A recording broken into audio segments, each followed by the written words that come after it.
Welcome back to another video. This is me, Mengidai Karishkir, here out on a field trip.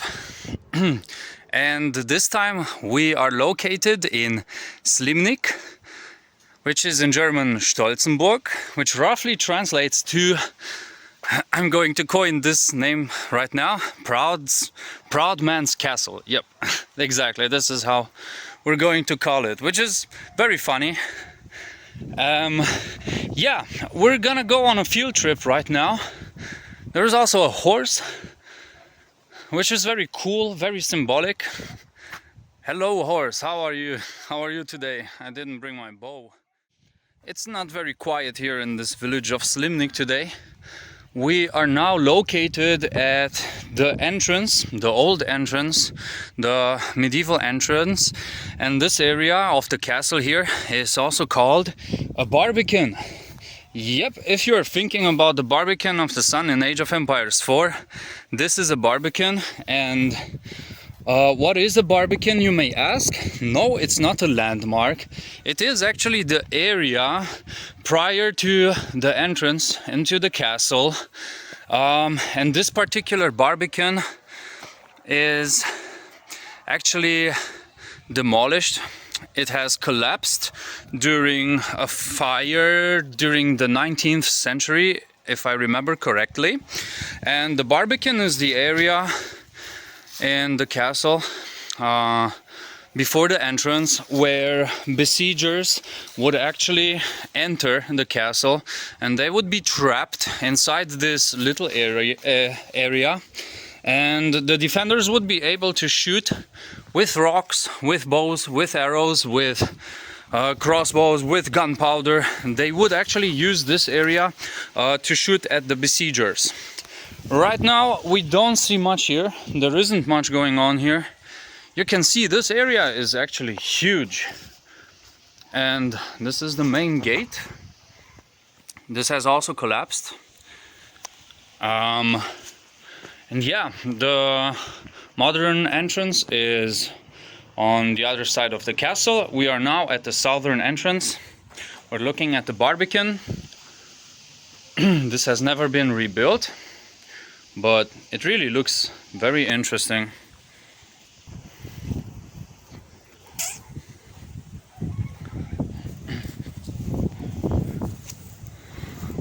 You can actually see the Gothic architecture of this building, the arches, the arrow slits. It's very interesting to think how tall this building might have been in the past.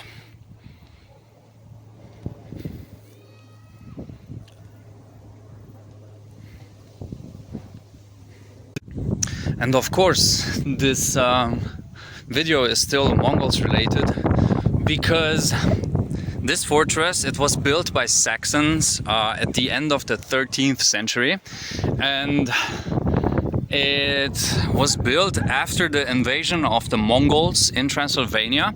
After the Mongols have devastated Transylvania, the Saxons realized that having wooden fortifications is not enough to fend off the strategies of the Mongol invaders, of the Golden Horde.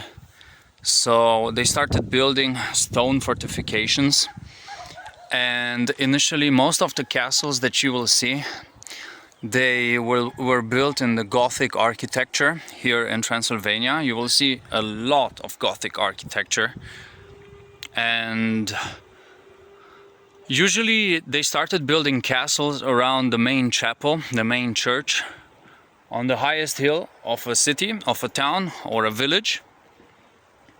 But this particular fortress of Slimnic, or as we called it in German, Stolzenburg, has not been finished. So it has been planned to be a pretty strong fortified church between Sibiu and Mediaș, but it has never been finished. So it has seen different episodes of construction processes, but it has never been finished.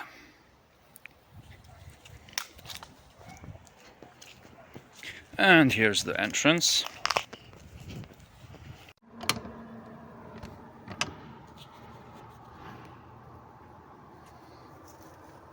So the entrance is pretty cheap, but we are here during the opening hours and it's still closed, which is a pity, to be honest. So since nobody is home, we're gonna go around this building.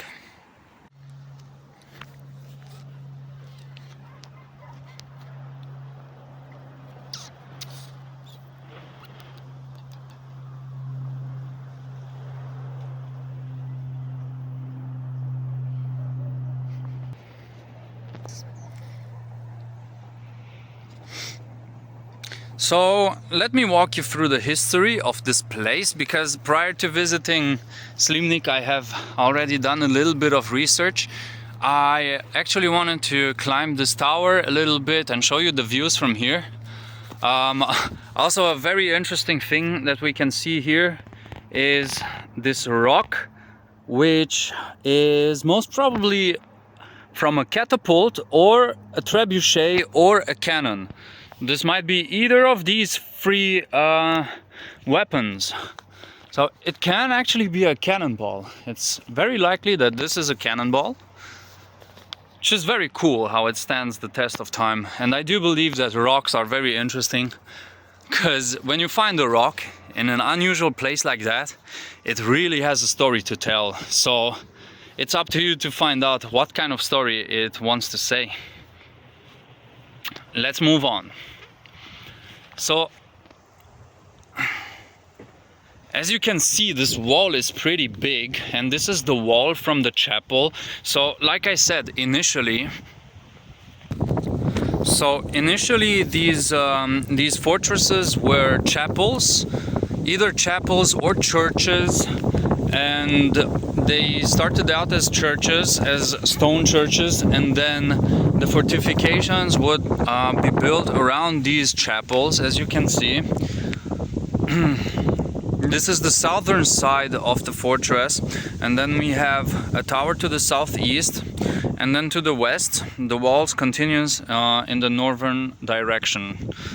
And we can actually see the remains of the battlements here. Of course, this building is around 600 years old, so of course it did not really stand the test of time. And also the battlements were also built out of wood.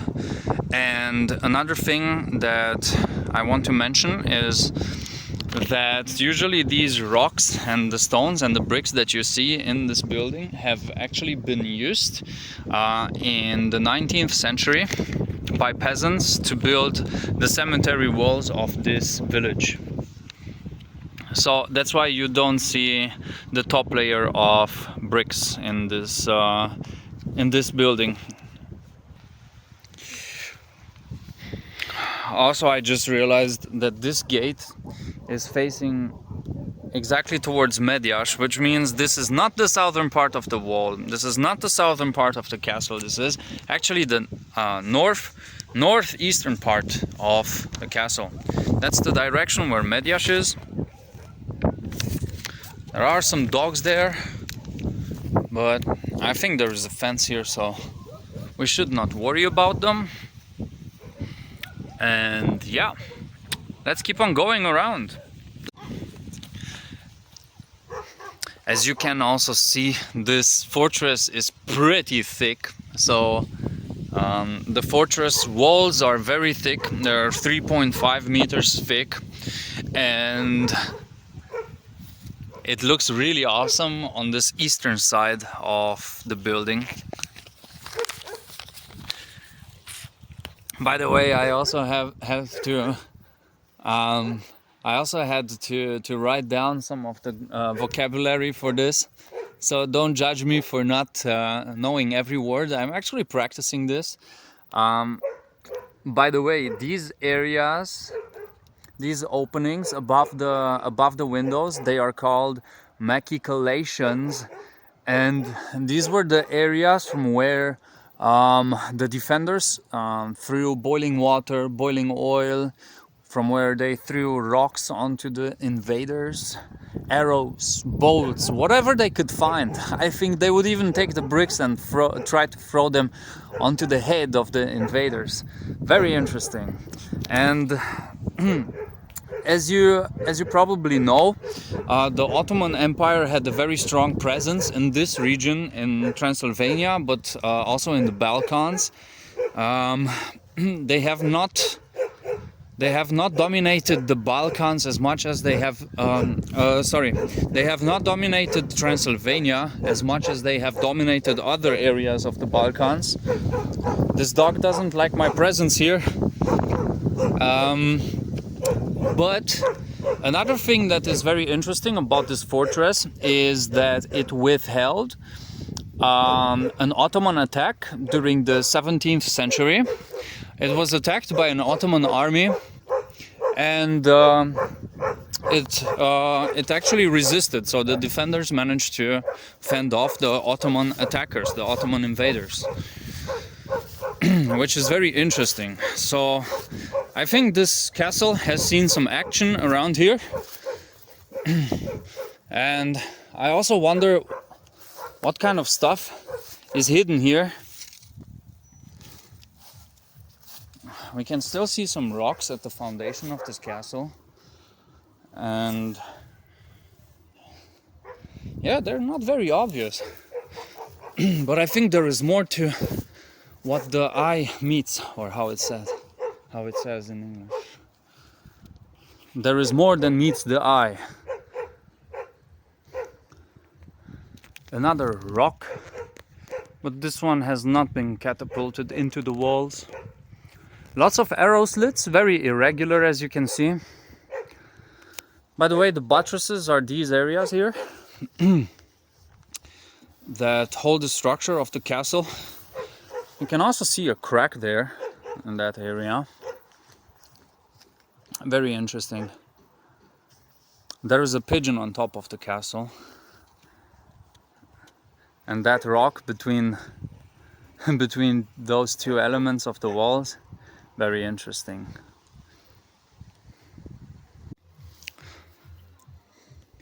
We can also hear some Ottoman music in the distance. And now we are at the southern side of the fortress again, on the southeastern side to be more precise, and this is where the barbican is located again. So this is the area with the barbican, and I think I also solved the mystery here. I believe this fortress was a bit bigger, and the barbican, it was closed in this direction, and I think there was another structure right here where we have found these rocks. Okay, there. Here we had the rocks. Yep. Exactly. So here were the rocks. I also wonder what kind of stuff we would find here with a metal detector. Unfortunately, doing this kind of stuff around here is illegal, so we're not gonna do that. I'm just trying to follow the layout of the rocks that we found, and I think they are going here through the bushes up to the barbican. That's my speculation, but we can't know for sure. And I think the wall would connect with this one here. So yeah, and now we're getting to the barbican again. So before we move to the next part of the video, I want to take a look at this map. And starting from the south, where the barbican is located, we can see that in the middle of the barbican there is a well. It's marked in German on this map as Brunnen, and yeah, this is a very interesting feature. Then moving along the walls from the west to the north, we can also see on the legend that the chapel that we have looked at was built in the 14th century. And then what is marked as abgetragen in the legend means that it has been used probably for the construction of the other buildings around the castle. Yeah, that's very interesting. And also in the middle of this grid, we can see Kirche. Kirche means church in German, and I think this is where the church was supposed to be. Look at that. I think there was something there that was written. It's also interesting.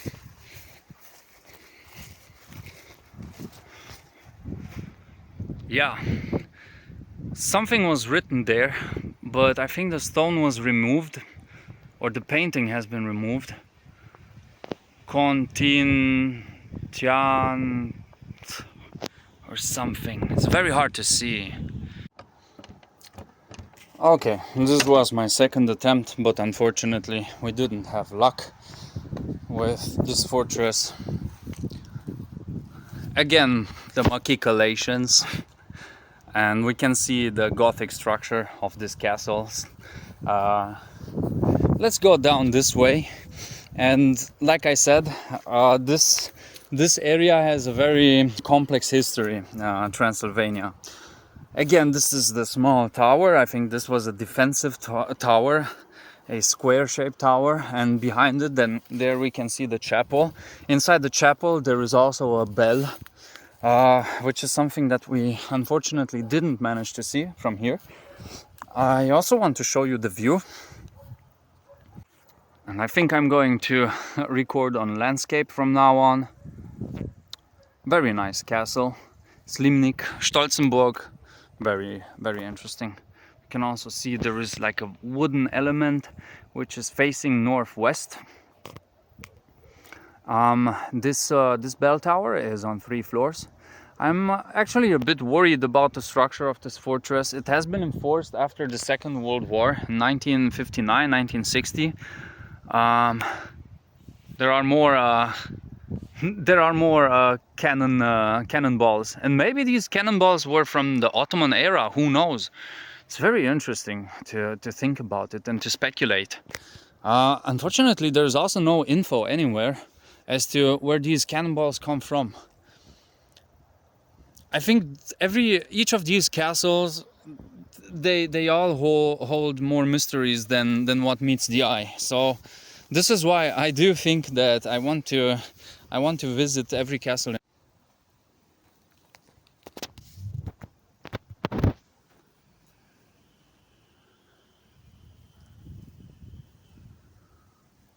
We are now on our way back down from the castle. This particular castle in Slimnic has never been finished properly. It has been constructed and reconstructed. It was hit by the plague during the 18th century, and now as we are going back down, we can see these are the bricks from the castles that have been used and reused during the 19th century. By that time, the castle walls have become obsolete. So castles have become obsolete, and they were replaced by star fortresses. And yeah, most of the castle parts, they were reused for other types of constructions. And on this right side, I think this building is another chapel or a memorial house. And I also believe that this house has also been built with the same kind of bricks from the castle. And this church also looks pretty old. Okay, and we can see 1747, so mid 18th century. And if this castle in Slimnic has been built in the 14th century, then it could be that... No, I don't think that these are the same bricks from the castle. Before we close down and finish our video, let's just have another look around and see if we can find something besides snakes in the grass. By the way, that snake that we found earlier, I don't think that was definitely not a venomous snake. Oh yeah, now we can see exactly. So I do believe that these walls these small walls here, the fence, the stone fence, has also been built with the same bricks from the castle, and it seems like there is a lot of them, which leads me to think that this castle that we have seen is actually so much bigger than what we saw earlier. And again, the castle is in that direction. And of course, since we are a Mongol player, we also have to say hello to this horse. Yes. Actually trying to be diplomatic about this. Alright, so yeah, this was an interesting video. In any case, the horse is coming with us. It seems. I don't know where it's going, but we are definitely going back home. So thank you for sticking with me on this video, and I hope to see you in the next one. Goodbye. This was actually my first castle run, so if you want to continue seeing these kinds of videos, then please do subscribe to my channel and have a look, and hit the like button. And yeah, I'm gonna keep on doing these kinds of videos as well as I can. I'm still working on it, but yeah,